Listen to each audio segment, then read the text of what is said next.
আসসালামু আলাইকুম রহমতুল্লাহি বারাকাতু। প্রিয় ভাই ও বন্ধুগণ, যারা আমাদের সাথে রয়েছেন দূরে অথবা কাছে, দেশে অথবা প্রবাসে, আপনাদের সকলকে জানাই আন্তরিক মোবারকবাদ ও শুভেচ্ছা। প্রিয় বন্ধুগণ, ছোট্ট একটি আমলের কথা বলবো, যে আমলটি করতে পারলে আল্লাহ রাব্বুল আলামিন নিজেই জিম্মাদার হয়ে যাবেন আল্লাহর বান্দাকে কিভাবে খুশি করবেন। আল্লাহর বান্দাকে আল্লাহ তাআলা খুশি করা, এটা আল্লাহর জিম্মায় চলে যায়।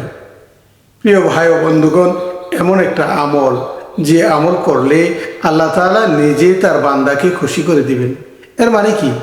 এর মানে হলো আমার ভাই ও বন্ধুগণ, আল্লাহ তাআলা জান্নাত উপহারের মাধ্যমে তার বান্দাকে খুশি করে দিবেন। সুবহানাল্লাহ। প্রিয় ভাই ও বন্ধুগণ, যদি জান্নাতের মাধ্যমে আল্লাহ তাআলা আমাকে আপনাকে খুশি করে দিতে পারেন, তাহলে কত সুন্দর কথা।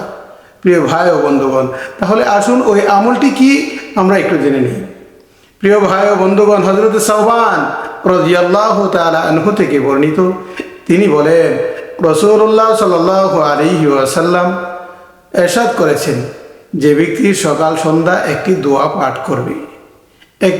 পাঠ করবে, আল্লাহ রাব্বুল আলামিন আল্লাহর বান্দাকে নিজ দায়িত্বে আল্লাহ তাআলা খুশি করে দিবেন। এর মানে হলো আল্লাহ তাআলা তাকে জান্নাত দিয়ে দিবেন। সুবহানাল্লাহ।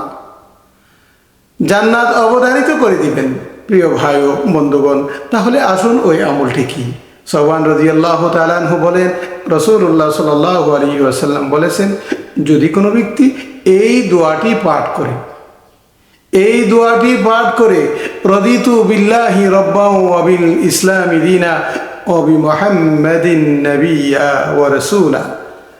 আমার ভাই ও বন্ধুগণ, এই দোয়াটি যদি কোনো ব্যক্তি সকাল সন্ধ্যা পাঠ করে, আল্লাহ রাব্বুল আলামিন আল্লাহর ওই বান্দাকে খুশি করে দিবেন। এর মানে হলো জান্নাত উপহার দিয়ে আল্লাহ তাআলা তাকে খুশি করে দিবেন। প্রিয় ভাই ও বন্ধুগণ, এই দোয়াটি আমরা আসুন সকাল সন্ধ্যা পাঠ করতে থাকি। এই দোয়াটি পাঠ করলে আল্লাহ পাক খুশি হয়ে যান। আল্লাহ পাক খুশি হয়ে গেলে আল্লাহ তাআলাও আপনার আমার প্রতি খুশি হয়ে যাবেন। প্রিয় ভাই ও বন্ধুগণ, তাহলে আসুন সকাল সন্ধ্যায় এই আমলটি আমরা আমাদের জীবন থেকে বাদ পড়ে যাবে কেন, তাই আসুন এই আমলটি আমরা করি। সকাল সন্ধ্যায় এই দোয়াটি পাঠ করব, রদিতু বিল্লাহি রাব্বান ওয়া বিল ইসলামি দীনা ওয়া বিমুহাম্মাদিন নাবিয়্যা ওয়া রাসূলা।